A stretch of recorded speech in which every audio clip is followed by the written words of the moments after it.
Hey, this is Ryan of Happy Healthy Vegan. So a couple months ago, I made a video debunking Doug Graham, the author of 80-10-10, his claim and video about how potatoes make you fat. That was my latest installment in my ongoing series of debunking raw food myths. Well, strangely, one of my raw food friends from the LA Fruit Luck scene, Mark Tassi, saw my video and responded to it. And he brought up a point that I've been wanting to make a video about anyway, another raw food myth that needs some debunking. The claim that for millions of years, humans were fruit eaters, it's our natural diet, and we should continue eating nothing but fruit in this very modern day here. So first of all, let's see what Mark said. Doug's fear, I mean, this is just complete and utterly derogatory, saying that Doug has a fear of starches. He does. That's what his whole video was about, scaring people from eating potatoes. Completely and utterly absurd and indulgent of Ryan to say that. Yes, the archaeological evidence, if you can read it, is quite plain that for millions of years, humans were fruit eaters. This is undeniable, undeniable. Mark flashed something there that appeared to be some kind of scientific study or paper. We'll come back and look at that in a little bit more detail in a second, but let's hear just a little bit more about why raw foodists believe in this theory. When we were in our natural habitat for millions of years, we were fruit eaters, and the evidence, the research proves that. All right, we'll take a look and see if the research really shows that, because as I showed in my last video, it's been found that humans have been eating starches for perhaps up to 2 million years. Let's see what Mark thought about that. Thousands or millions of years on starch, but not nearly as long as humans subsisted chiefly on fruit for many millions of years. And humans have been here for 18 million years. Humans have been here for 18 million years? Well, we'll see if that's really true. And lastly, let's see why Mark and other raw fooders are so against eating starch. What's so wrong about boiling or steaming a potato? How can anyone conceive of starch being natural food when you can't even eat it unless it's processed at very high temperatures?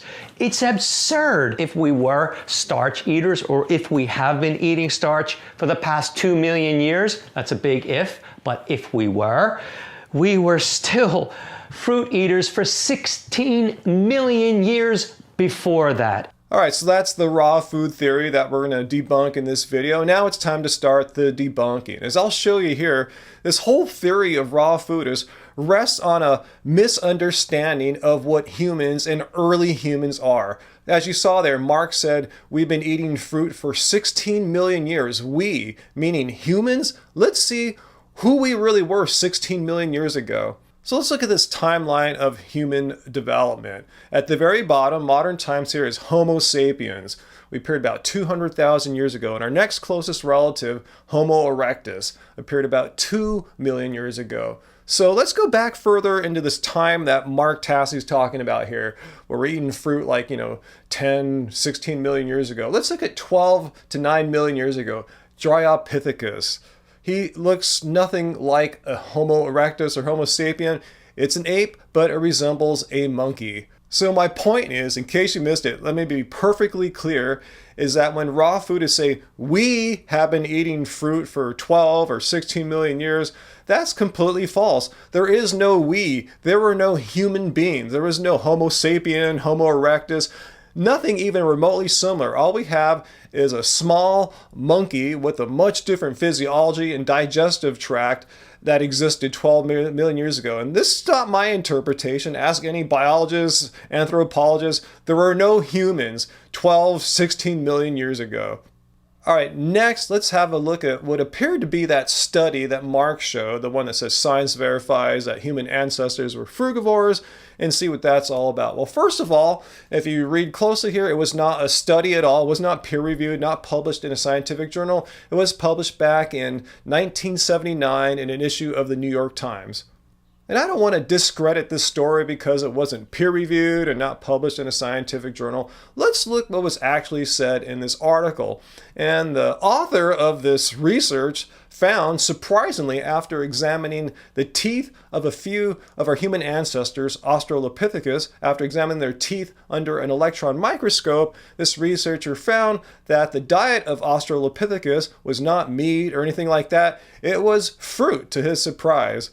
So let's just assume that this research is true and see if, given that it's true, that it follows that humans, modern day Homo sapiens, should follow the same diet as Australopithecus. Well, first of all, let's see exactly who or what was Australopithecus. Australopithecus literally means southern ape. It is an extinct genus of members of the human family tree. Australopithecus is another hominid genus that evolved earlier than Homo. In fact, genus Homo appears to have evolved from genus Australopithecus. And unlike that Dryopithecus monkey that I showed earlier from 12 million years ago in our past, Australopithecus is much more closely related to us in time. They appeared around 4 million years ago and disappeared around 2 million years ago. So here's my question for the raw foodists who assert that we should eat pretty much the same diet that Australopithecus did 3 to 4 million years ago. So my question is there enough biological similarity between us, Homo sapiens, and Australopithecus that it even makes sense to eat a diet that's essentially their diet from 4 million years ago? And I say the answer is no. It's pretty obvious if you look at our biological differences. First of all, they are much smaller than us. The males stood about 4'11". The females were lucky to hit 3.5 feet tall and weigh about 62 pounds. Very, very different bodies than we have. They have much longer arms, so they could swing between trees. They weren't quite as bipedal as us Homo sapiens are. And their brain sizes and digestive tracts are extremely different. They had much smaller brains, about 1/3 the brain size as we do as Homo sapiens. And their digestive tracts totally different. They had much longer digestive tract, about 3 times longer, so they could digest all that fruit and bark and whatever they're eating much more efficiently. So once again, let me state the obvious. When raw foodists point to this study, this article in the New York Times saying humans have been eating fruit for millions of years, this is simply not true. Humans are not Australopithecus. Australopithecus predates the genus Homo. There's about a 1,000,000-year gap between the end of Australopithecus and the start of Homo erectus, which led directly to Homo sapiens, us. And I should point out that Homo erectus, who appeared about 2 million years ago, was the first of our ancient ancestors who learned how to cook food. And no, it wasn't meat that they were cooking plants, carbohydrate plants, in particular starchy tubers, ancient potato-like plants. And I highly recommend read Dr. Richard Wrangham's book, Catching Fire. He's an anthropologist at Harvard, and he says that cooking had a profound evolutionary effect because it increased food efficiency, which allowed human ancestors to spend less time foraging, chewing, and digesting, and made Homo erectus develop a smaller, more efficient digestive tract, which freed up energy to enable larger brain growth, causing us to be the humans that we are today. There's absolutely nothing unnatural about eating cooked food, unless you don't like having a large brain. But if you want to eat nothing but fruit because it makes you feel good, it makes you happy or more spiritual, fantastic, keep doing so. But please don't use some kind of fake science arguing that creatures pretty much resembling us ate fruit for millions of years when that's just simply not true, while also demonizing the very food that made us uniquely human, starches. That's just simply wrong. So post your questions and comments down below. If you're a raw foodist or not, please tell me if you think it's scientifically valid, biologically valid to base your diet the way you eat right now today off a 3.5 foot, 62 pound creature with 1/3 the brain size of you, amongst the other physiological differences that I just listed off there. And until next time, guys, I guess we can agree with this with the raw foodist. Let's keep it carved, baby. Keep it carved.